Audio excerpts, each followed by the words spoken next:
زاحم أهل الباطل حتى يتبين الحق. العمل بكتاب الله وسنة رسول الله صلى الله عليه وسلم. بسم الله، الحمد لله، والصلاة والسلام على رسول الله وعلى آله وأصحابه وأتباعه بإحسان إلى يوم الدين. أما بعد، bir apta үзілістен кейін Аллахтың қалауымен бүгін пайғамбар Мұхаммад саллаллаху алейхи вассаламның сирасын оқуды, өмір баянын оқуын жалғастырамыз иншаллаху тағала. Және де біз таңдаған кітап, және де бұл кітаптың соңына да жеттік. Бұл Хафиз ан-Науауидің Тәһзибу ал-Асмаи уал-Лұғат кітабынан болған пайғамбар Мұхаммад саллаллаху алейхи вассалама қысқаша өмір баяны. Бүгін келген тақырыбымыз фаслун фи дауаббихи саллаллаху алейхи вассалама ва силахихи ва асасихи ва алуиятихи ва раятихи. Яғни пайғамбар Мұхаммад саллаллаху алейхи вассалама жануарлары туралы, яғни үйіндегі жаңағыдай төрттілік малы туралы, және де оның қару-жарағы туралы, оның үйіндегі болған жиһаздары туралы, және де оның жалаулары туралы бап. Және де бұндай баптың болуы пайғамбар Мұхаммад саллаллаху алейхи вассалам сирасында, өмір баянда не нәрсеге дәлел? Бұл пайғамбар Мұхаммадтың саллаллаху алейхи вассалама өмір баяны детальды түрде, егежей түрде зерттелгендігіне дәлел болып есептеледі. Және де біз бастапқы сабақтарда айтқандай, пайғамбар Мұхаммад саллаллаху алейхи вассаламның өмір баянындай басқа өмір баян жоқ.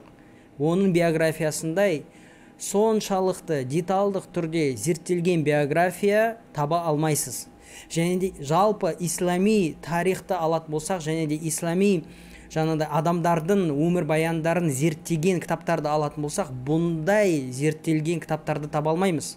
Яғни сахабалардың өмір баяны, табииндердің өмір баяны, олардың шәкірттерінің өмір баяндары, және де бізге осы мұраны, ислами мұраны, Құранды, пайғамбар Мұхаммад саллаллаху алейхи вассалам сүннетін таза түрде жеткізілген риуаятшылардың өмір баяны оқитын болсақ, егежей түрде зерттелген. Біз сол риуаятшылармен бірге өмір сүріп жүрген сияқтымыз. Ал пайғамбар Мұхаммадтың саллаллаху алейхи вассалам өмір баяны және биографиясы ол бөлек. Ол тіпті бүкіл нәрсесіне, үйінде қалай болғандығы, сапарда қандай болғандығы, яғни бүкіл оның пайғамбарлыққа дейінгі өмірі мен пайғамбарлықтан кейінгі өмірі том кітаптарда жазылып жатыр. Мысалы, пайғамбар Мұхаммадтың саллаллаху алейхи вассалам сирасы бар. Солихи деген кісінікі Субулу ал-Худа уар-Рашад деген кітабы 15 том. Тек қана пайғамбар Мұхаммадтың саллаллаху алейхи вассалам өмір баяны. Ибн Кафир рахматуллахи алейхи өзінің Бидая ва Нихая атты тарих кітабының 3 томы, тек қана 3 томы пайғамбар Мұхаммадтың саллаллаху алейхи вассалам өмір баянына арналған. Және де ондай кітаптар өте көп. Яғни пайғамбар Мұхаммадтың саллаллаху алейхи вассалам өмірін сондай деталды түрде зерттеген ғалымдар, сондай хабарлар жетті. Ол 15 ғасыр бұрын өмір сүріп кеткен адам болатын болса да, оның үйіндегі жиһазына дейін, оның төрттілік малына дейін, оның қару-жарағының қандай болғандығына дейін түгелі бізге иснат тізбегімен, яғни риуаятшылар тізбегімен біздің заманымызға дейін жетіп тұр. Субханалла, ондай дінді және де бұндай тарихи мұраны исламнан басқа жерде табу мүмкін емес. Баракаллаху фикум. Енді осы кіріспеден кейін Хафиз ан-Науауидің сөзіне кірісетін болсақ, Хафиз ан-Науауи айтады: "Кана лаху саллаллаху алейхи вассалам афрос". Пайғамбар Мұхаммад саллаллаху алейхи вассаламда жылқылар болған деп айтқан. Фа аувалу фарасин малакаху ас-сакб. Яғни пайғамбар Мұхаммад саллаллаху алейхи вассалама ең бірінші жылқысы сакб деген жылқы. Сакб деген жылқы. Сакб деген сөздің мағынасы судай деген сөз. Судай ағатын жылқы, яғни тез жүгіретін болғандықтан.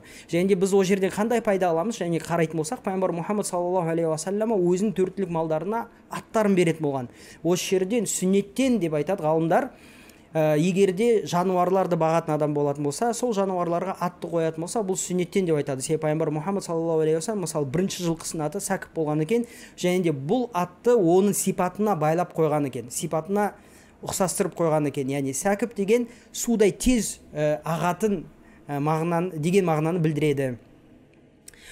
Уакана ағарра мухаджалан. Қараңыз, жылқысы ағар мухаджал болды. Ағар дегенне маңдайында ақ таңбасы болған, және де төрт аяқтарында, тұяқтарында ақ таңбасы болған. Тахжил деген, тахжил сол ақ таңба, яғни өзі табиғи таңбасы қаяққа дейін жетпейді, сол тізесіне дейін жетпейтін таңба болады. Толқал юмна дейді тұр. Толқал юмна, яғни тек қана оң қолы, яғни алдыңғы оң аяғында ондай ақ таңба болмады, қалған үш аяқтарында сондай ақ таңбалар болған екен. Және де бұл жылқыда пайғамбар Мұхаммад саллаллаху алейхи уассалама ең бірінші рет соғысқа шыққан жылқысы осы жылқы екен, Сәкіп деген жылқысы екен. Қараңыз, пайғамбар Мұхаммад саллаллаху алейхи уассалам өмірбаяны қандай? Оның жылқысының сипатына дейін бізде бар. Оның жылқысының сипатына, неше жылқысы болғандығы, және де оның сипаты, және де оның аттары, және де ол жылқымен қайда барды, қайда келгені туралы бізде бүкіл хабарлар бар. Бұндай тарихи мұра шынымен таңғалдыратын тарихи мұра ислами тарихынан басқа жерде табу мүмкін емес. Гректердің тарихында, қытайлардың тарихында, басқалардың тарихында бұндай мәліметтерді табу мүмкін емес. Және де пайғамбар Мұхаммад саллаллаху алейхи уассалама тағы да жылқысы болды. Аты Сабха болған екен. Аты Сабха деген болған. Және де Сабха деген мағынасы жүгірген кезде аяқтарын қатты алға созады деген мағынаны білдіреді.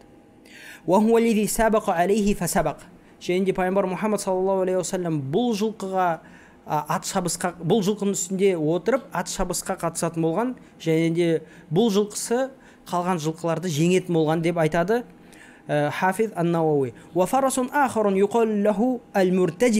пайғамбар Мұхаммад саллаллаху алейхи уассалам үшінші жылқысының аты Муртажиз болған.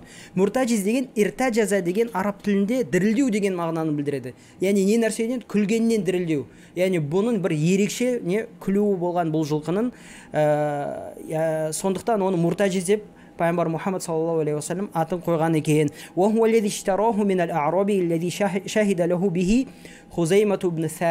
Және де бұл жылқыны пайғамбар Мұхаммад саллаллаху алейхи уассалама бір бадауи, яғни көшпенді араптан сатып алған екен. Және де бұл көшпенді араптың исламда екендігіне Хузайма ибн Сәбит деген сахаба радиаллаху анху куәлік еткен екен. وقال سهل بن سعد كان لرسول الله صلى الله عليه وسلم 3 أفراس. Сахл бин Саад радиаллаху анху пайғамбар Мұхаммад саллаллаху алейхи уассалам сахабасы айтады, Аллахтың елшісінде саллаллаху алейхи уассалам 3 жылқы болған. Лизаз деген жылқы болған, аты Лизаз. Зораб деген жылқы болған, және де Люхайф деген жылқы болған. Яғни бұл манағы 3 жылқыдан бөлек басқа жылқылар екен. Люхайфтың мағынасы Нухайфтың мағынасы, яғни Лизаз, Нухайф, және де Зораб, Зориб деген жылқылар болған. Нухайф деген мағынасы, немесе Люхайф деген мағынасы,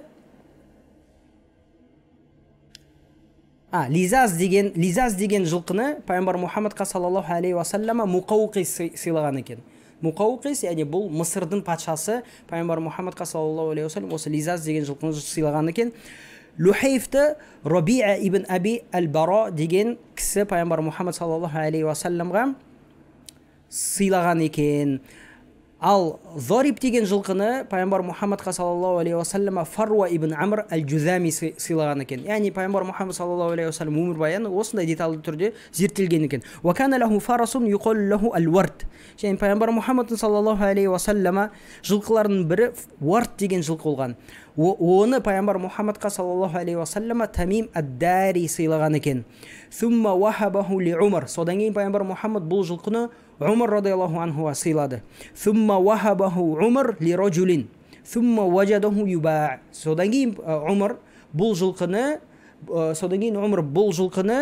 бір кісіге сатады, ал ол кісі болатын болса бұл жылқыны сатып жүреді. Ва кана лаху саллаллаху алейхи уассалама бағлатун. Пайғамбар Мұхаммад саллаллаху алейхи уассалама бағла деген қашыр. Қашыр деген мул деп айтады, яғни есек пен жылқының араласы. Қашыр болған, аты Дүлдүл. Пайғамбар Мұхаммад саллаллаху алейхи уассалам бұл қашырды сапарларына осы қашырға отырып сапарларына шығатын болған. وعاشت بعده صلى الله عليه وسلم حتى كبرت. және де бұл қашыр пайғамбар Мұхаммад саллаллаху алейхи вассалам қайтыс болғаннан кейін де өмір сүрген екен. وذهبت أسنانها وكان يجش لها شعير. және де бұл жылқы пайғамбар Мұхаммад саллаллаху алейхи вассалам өмір сүрген кезде үлкейіп кәріліктен қайтыс болады. Соншалықты тістері құлағанға шейін. Яғни қараңыз, пайғамбар Мұхаммад саллаллаху алейхи вассалам төрттілік малының қандай болғаны туралы детальді түрде зерттелген, ғалымдар түгелін айтып кеткен, бізге қалдырып кеткен. Және бұның түгелі, бұл мұран түгелі бізге адамдар тізбегімен, яғни бір жақтан естіліп қалған бір информация, бір ақпарат емес ол. Кәдімгі адамдар, риуаятшылар тізбегімен біздің заманымызға дейін жеткен ақпарат ол. Яғни бұл шынымен таңғалдыратын нәрсе. Және де пайғамбар Мұхаммад саллаллаху алейхи вассалам бұл қашырға нанды үгітіп, аузына салып беретін болған. Және де бұл қашыр Ямбу деген жерде қайтыс болған. Хафизан Науи айтады: "Варуина фи тарихи Димашқ min turuqin annaha baqiyat hatta qatala alayha Ali ibn Abi Talib radiyallahu anhu fi khilafatihi al-Khawarij." Яғни тарихы Димашқ деген кітап бар, тарих кітабы, яғни Дамасктың тарихы. Бұны, яғни бұндай тарихтар, яғни Дамасктың тарихы бар, Найсабурдың тарихы бар. Бірақ Найсабурдың тарихы бізге оның қолжазбасы толығымен жетпеген, кішкене бөліктері ғана жеткен. Ал Ибн Асакирдің Дамасктың тарихы, тарихы Димашқ бізге толығымен жеткен. Және де сол тарихтардың ең жақсы бұл Тариху Бағдад, Хатиб аль-Бағдадидің жазған Тариху Бағдад, Бағдад қаласының тарихы.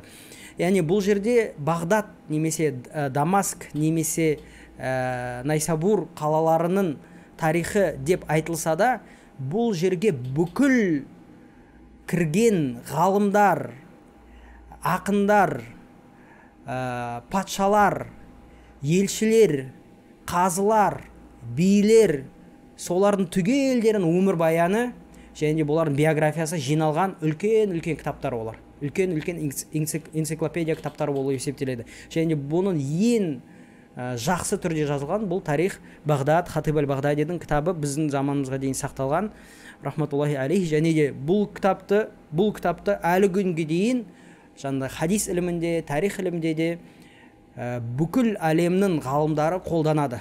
Тарихул Бағдад деген кітапты. Сол тариху Димашқ деген кітабында не деп келген? Жаңа пайғамбар Мұхаммад саллаллаху алейхи вассалам дүл деген қашыры сонша көп өмір сүрген Али ибн Аби Талибтің хилафасына дейін өмір сүрген. Яғни Али ибн Аби Талиб сол қашырдың үстінде хауариждармен күрескен деп те тариху Димашқта келген екен. Ва кана лаху саллаллаху алейхи вассалама нақатуху Абба дейді. Пайғамбар Мұхаммад саллаллаху алейхи вассалама және де түйелер болған дейді. Және де бұл бір түйесінің аты Абба болған. Абба деген не? Яғни құлағы кесілген деген сөз. Яғни кесіп тастаған емес, құлағында кесіктер бар деген сөз. Бірақ та оның аты ондай болғанымен расында бұның құлағы кесілмеген. Тек қана аты Абба деген. Ва юқал лаха айдан жад'a. Және де бұл түйені тағы да Абба дейтін болған, жад'a деп те айтады болған. Яғни бірнеше аттар болған. Жад'a дейтін болса, ол құлағы ортасынан азырақ мөлшерде кесілген деген мағынаны білдіреді. Және де қосуа деген түйесі болған пайғамбар Мұхаммад саллаллаху алейхи вассалама. وهكذا روينا عن محمد بن إبراهيم التيمي أن هذه الأسماء الثلاثة لناقة واحدة. يعني кейбір ғалымдар, мысалы Мұхаммад Ибрахим ат-Тайми деген сияқты ғалымдар бұл үш ат бір түйенің аты болған деп айтқан. وكذلك قوله غيره. және де басқа ғалымдар да сөйтіп айтқан. وقيل هن ثلاث. кейбір ғалымдар жоқ, бұл аттар үш түйенің аты деп айтқан. Яғни Абба бөлек түйе, Жад'a бөлек түйе, Қосуа бөлек түйе деп ғалымдардың арасында осындай келіспеушіліктер бар екен. وكان له حمار يقال له عفير. және пайғамбар Мұхаммад саллаллаху алейхи вассалам есегі болған. Бұл пайғамбар Мұхаммад саллаллаху алейхи вассалам кішіпейілдігіне дәлел, және де есегі болғанмен ол есекке тағы да ол өзінің сахабаларын жанында кішкентай балдарды отырғызатын болған. Ол өзі ислам мемлекетінің тарихтағы ең бірінші ислам мемлекетінің басшысы болғанымен, патшасы болғанымен, бұл есекке өзімен бірге кішкентай балдарын, өзінің інілерін, Ибн Аббасты, Абдулла ибн Аббас, Фадл ибн Аббас, Муаз ибн Джабал деген сияқты өзінің інілерін, яғни діндегі інілерін отырғызатын болған пайғамбар Мұхаммад саллаллаху алейхи уассалама. Уфайр деп аттануының себебі бұл афар деген нәрсе бар. Афар деген бұл жаңағындай сарғыш топырақтың түсі. Сарғыш топырақтың түсі. Сондықтан бұл есектің түсі сары болғандықтан пайғамбар Мұхаммад саллаллаху алейхи уассалам бұны Уфайр деп атаған екен.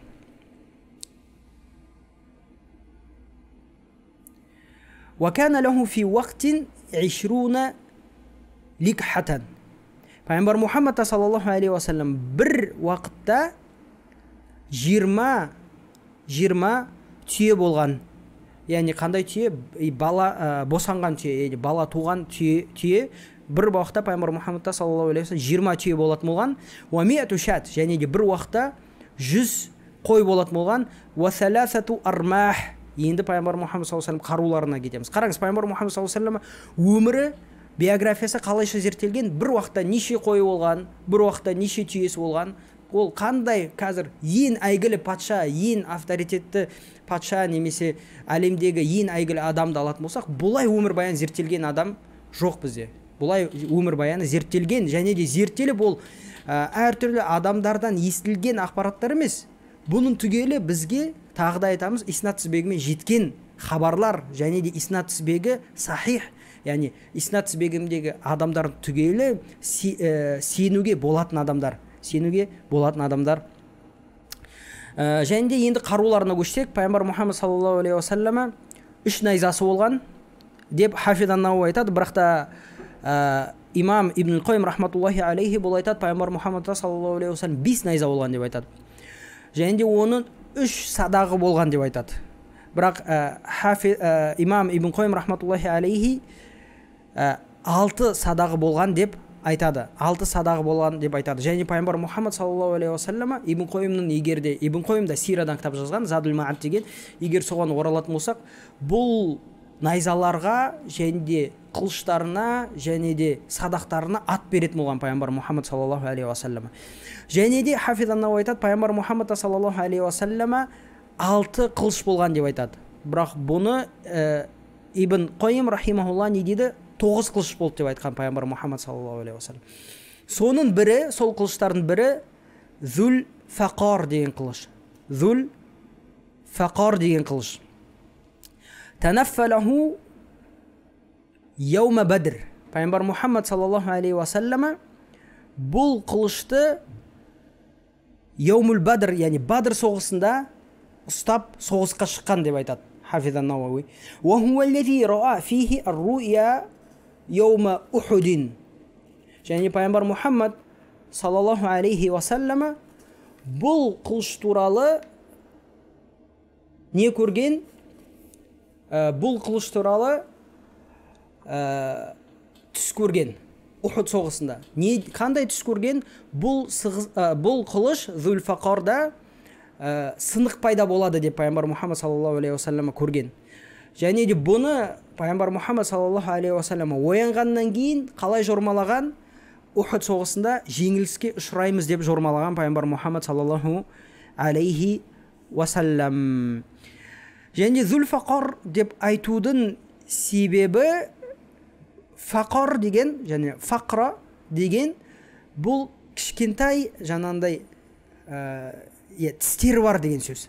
Фақра деген тіс, кішкентай тіс, яғни араның кішкентай тістері болады.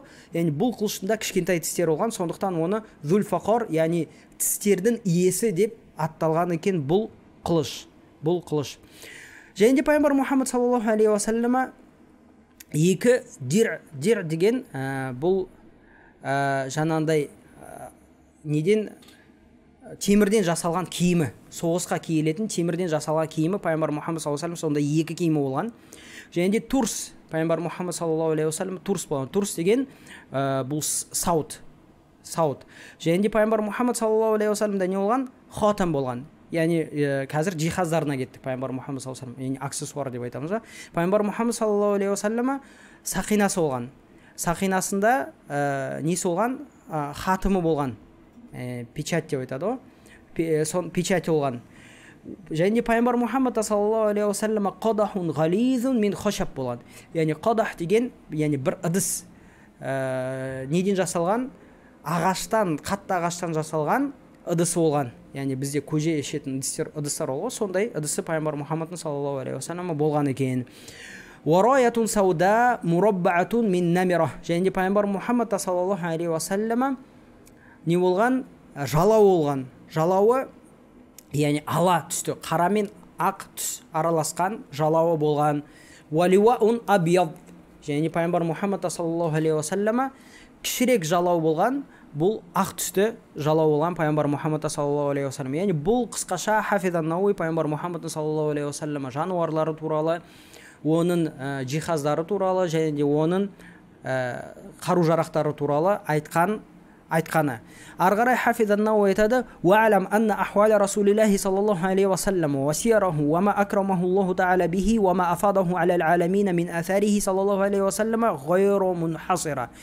Біл, пайғамбар Мұхаммадтың саллаллаху алейхи уассалама өмір баяны туралы және де оның әртүрлі жағдайларда қандай іс жасағанын, қандай яғни шешім қабылдағаны туралы және де пайғамбар Мұхаммадқа Аллах Тағала әртүрлі кереметтерді бергені туралы және де пайғамбар Мұхаммад басқа адамдарға қандай әсер қалдырғаны туралы мәліметтер өте көп. Оны санап бітпейміз деп тұр Хафизан Науи. Айта беретін болсақ, санап бітпейміз. Айтып тұрмын ғой, жаңағы Солихидің кітабы пайғамбар Мұхаммад саллаллаху алейхи уассалам өмір баяны туралы 15 том.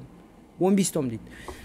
ولا يمكن استقصاؤها. санап бітпейміз дейді оны. لا سيما في هذا الكتاب الموضوع للإشارة في نبذ من عيون الأسماء.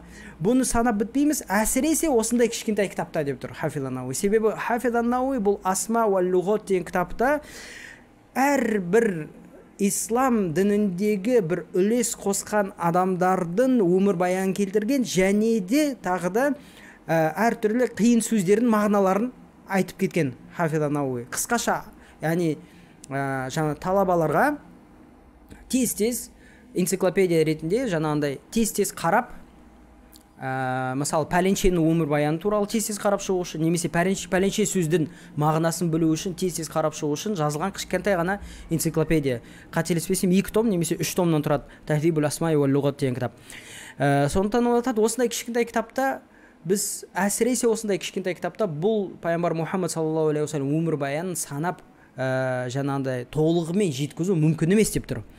وما يتعلق بها وفيما ذكرته تنبيه على ما تركته дейді. Және де мен айтып кеткен нәрселерде, мен қалдырып кеткен нәрсеге бір ишараттар, дәлелеттер бар деп Хафизан Науи айтып жатыр.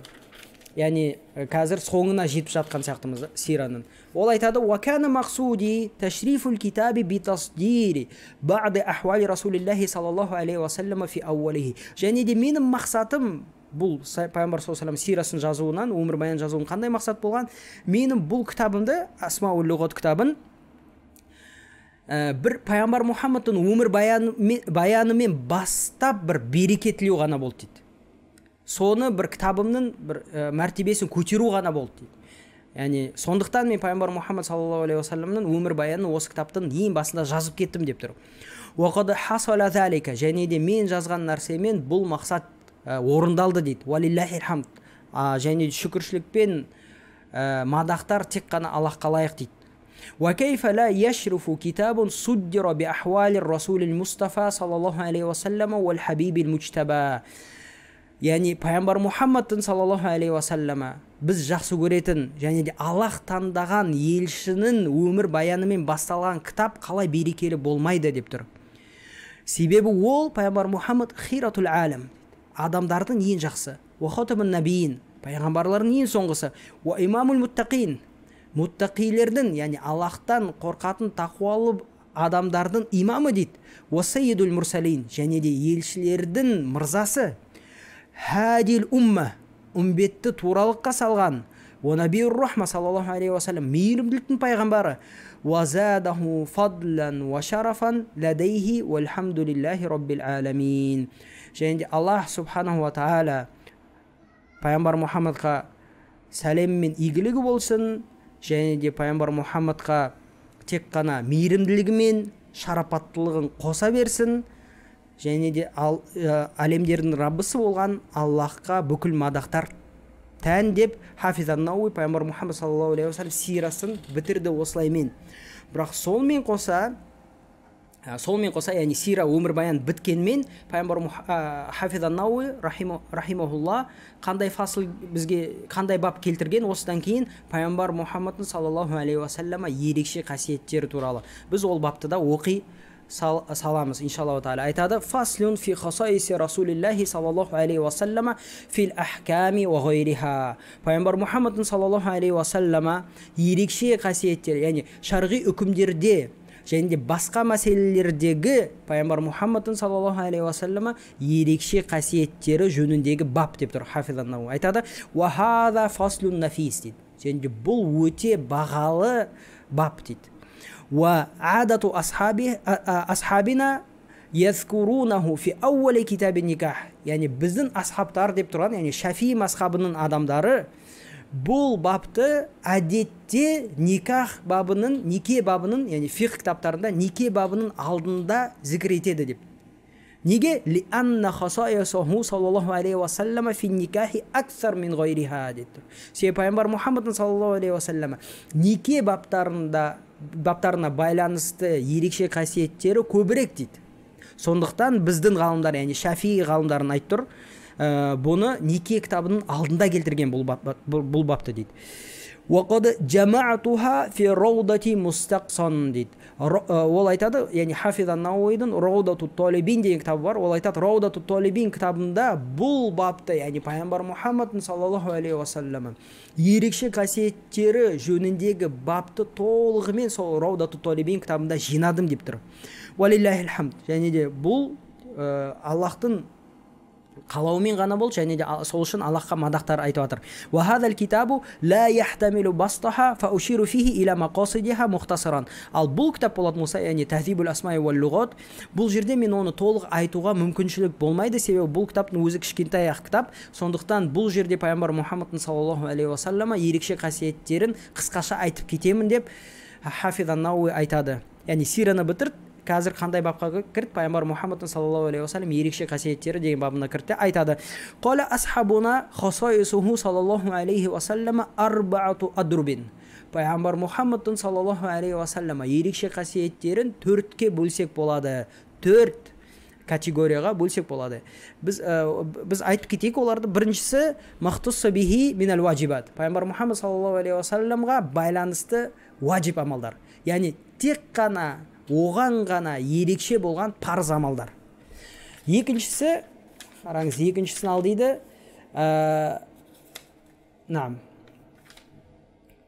Екіншісін ал дейді. Ад-дарбу сани махтусса бихи минал мухаррамат.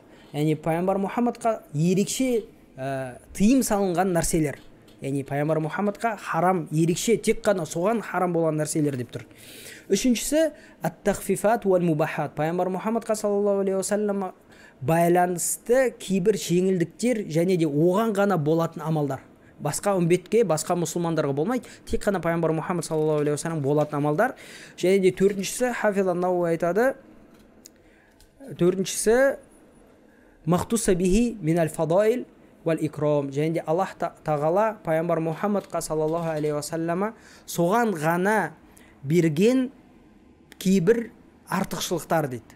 Артықшылықтар дейді. Енді біз бастайық. Бірінші категориядан бастайық.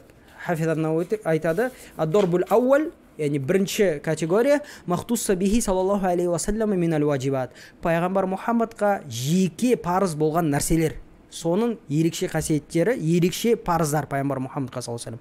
Қалу, не үшін пайғамбар Мұхаммад саллаллаху алейхи уассаламға жеке бір парыздар бар, тек қана оған байланысты ғана?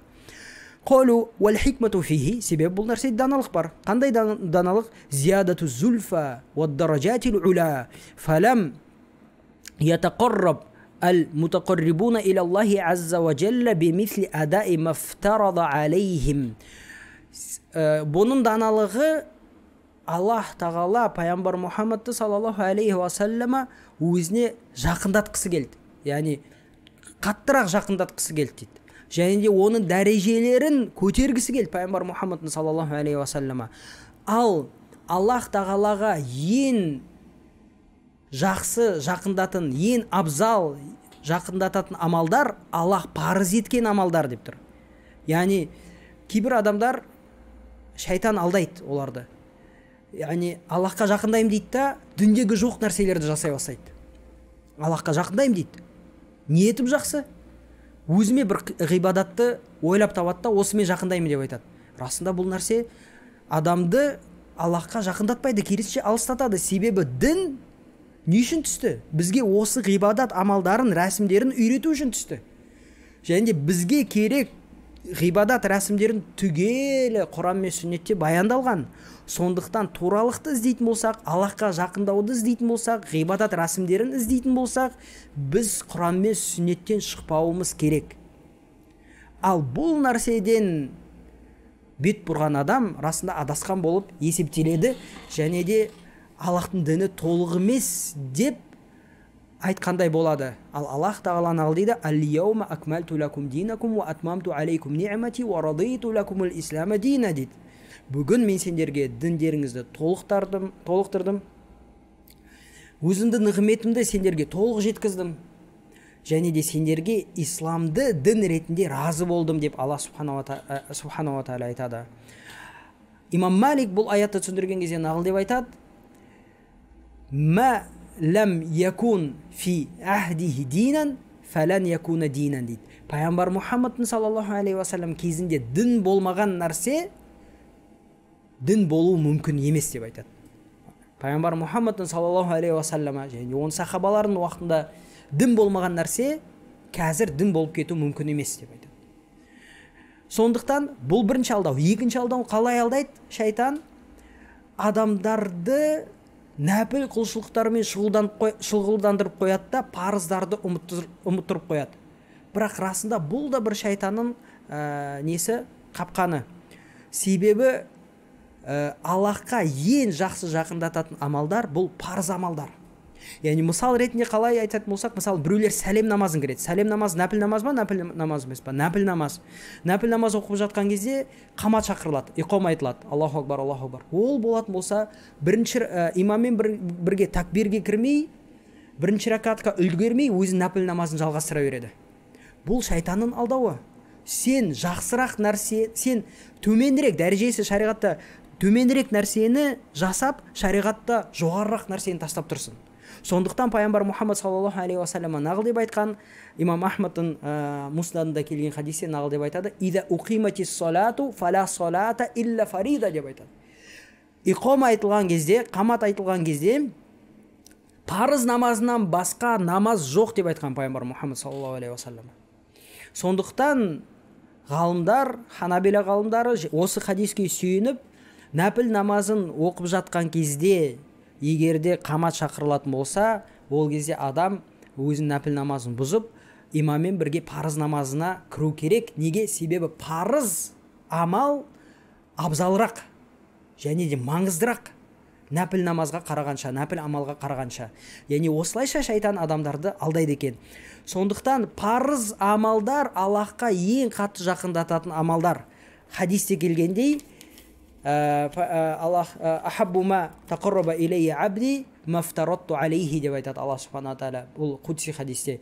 Яғни маған ең сүйкімдірек амалдар және де маған ең жақсы жақындататын амалдар мен парыз еткен амалдар деп Аллах субханаху ва тағала айтқан екен. Сондықтан кейбір құлшылықтарды Аллах тағала пайғамбар Мұхаммадқа саллаллаху алейхи уассалама жеке оған ғана парыз етті. Не үшін?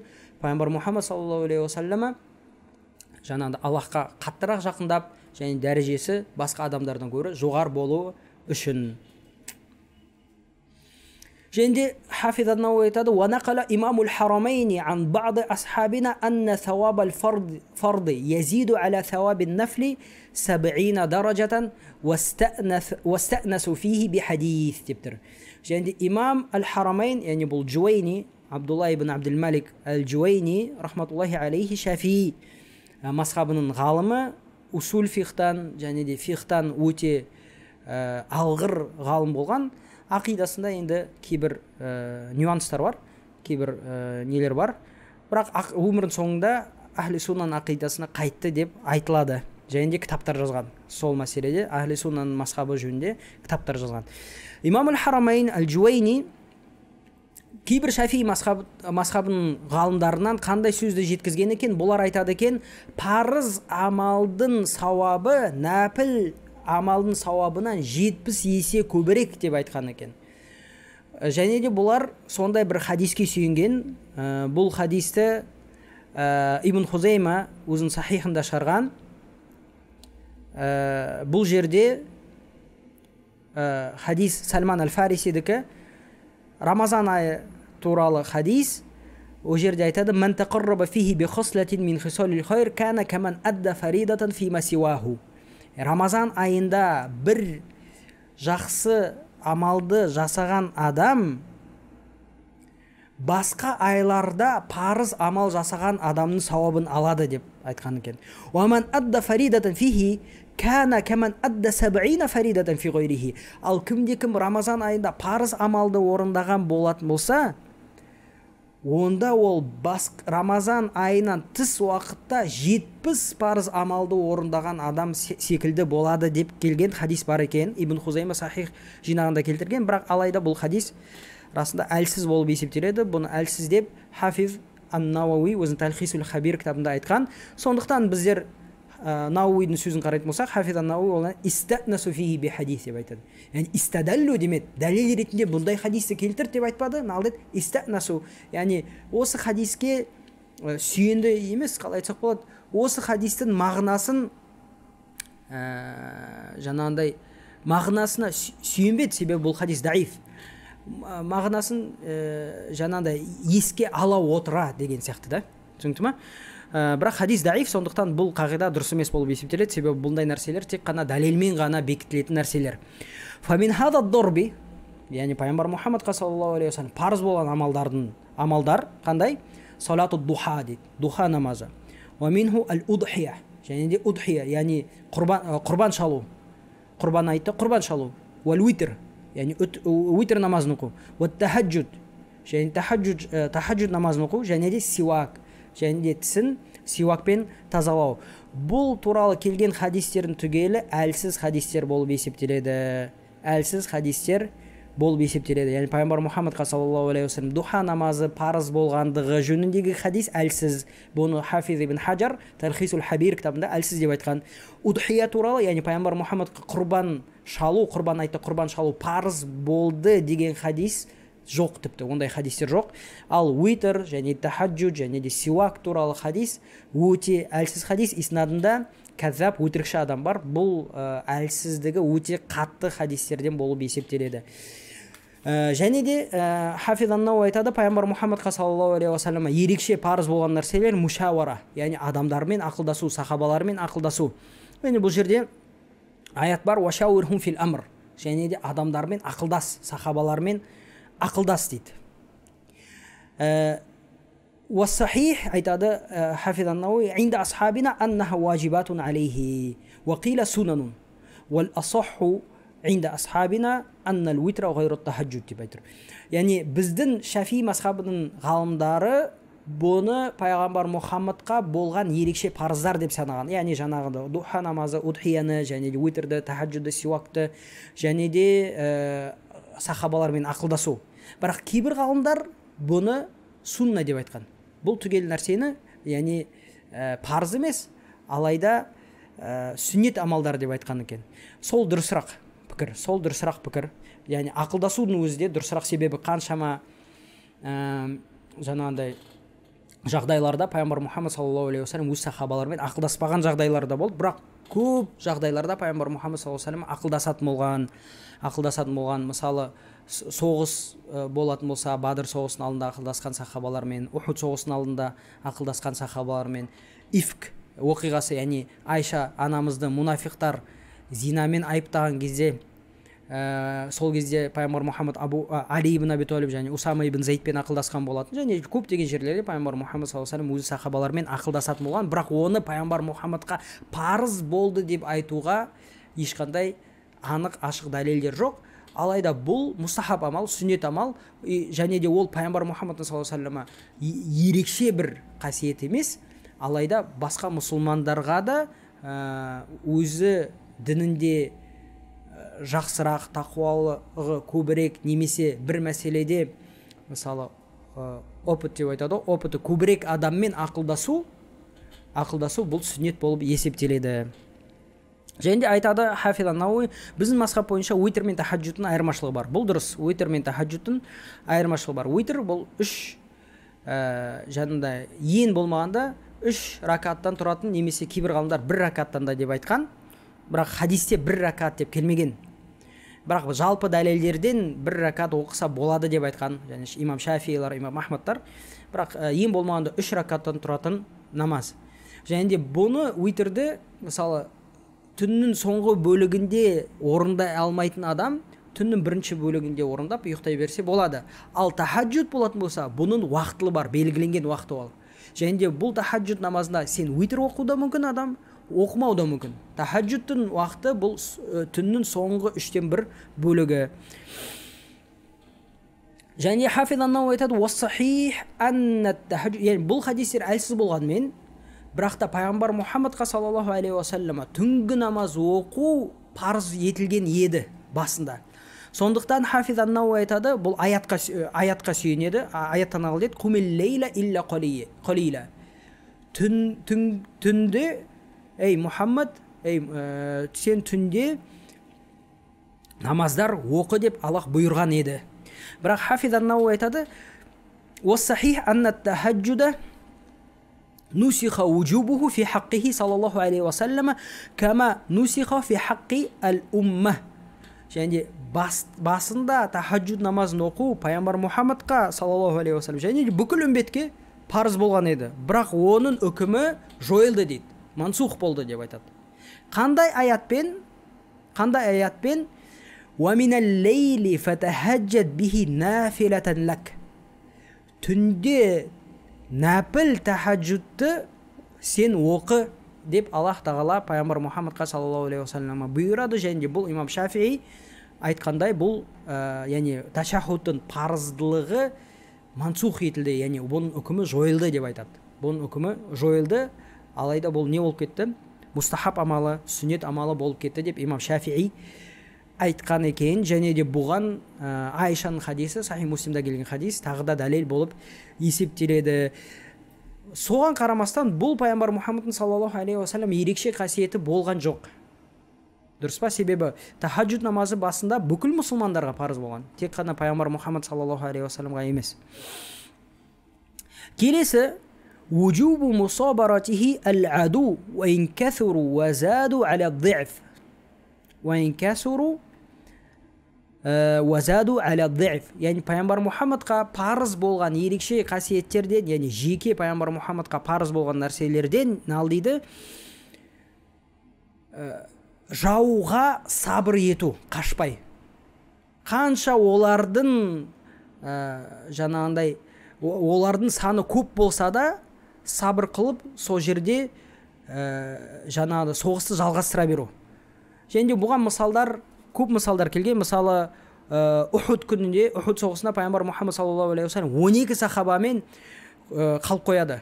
Ал Құрайштардың ол уақыттағы саны 3000-нан астам адам болады. Пайғамбар Мұхаммад саллаллаху алейхи ва саллям 12 сахабамен қалып қояды. Және Хунейн соғысына пайғамбар Мұхаммад саллаллаху алейхи ва саллям 10 сахабамен жаңағыдай жаудың ортасында қалып қояды. Сол кезде пайғамбар саллаллаху алейхи ва саллям қашпаған, және де қорықпаған, бірақ та өзінің соғысын жалғастыра берген. Және бұл пайғамбар Мұхаммад саллаллаху алейхи ва саллям батылдығына дәлел болып есептеледі. Алайда бұл хадистердің түгелдерінде бұл пайғамбар Мұхаммадқа парыз болды деген дәлел жоқ. Пайғамбар Мұхаммад саллаллаху алейхи ва саллям батылдығы болып, ол қашпаған, ол адам саны аз болса да соғысты жалғастыра берген. Бірақ бұл хадистердің түгелінде бұл пайғамбар Мұхаммадқа саллаллаху алейхи ва саллям парыз болды деген дәлел жоқ. Сондықтан бұл пайғамбар Мұхаммадтың саллаллаху алейхи уассалам ерекше қасиетінен емес. Келесі айтқаны немесе келесі нәрселерді иншалла келесі сабаққа қалдырамыз. Биизниллахи тағала бүгінге жеткілікті. Аллаху а'лам. Ва саллаллаху аля набийина Мухаммад ва аля алихи ва асхабихи ажмаин.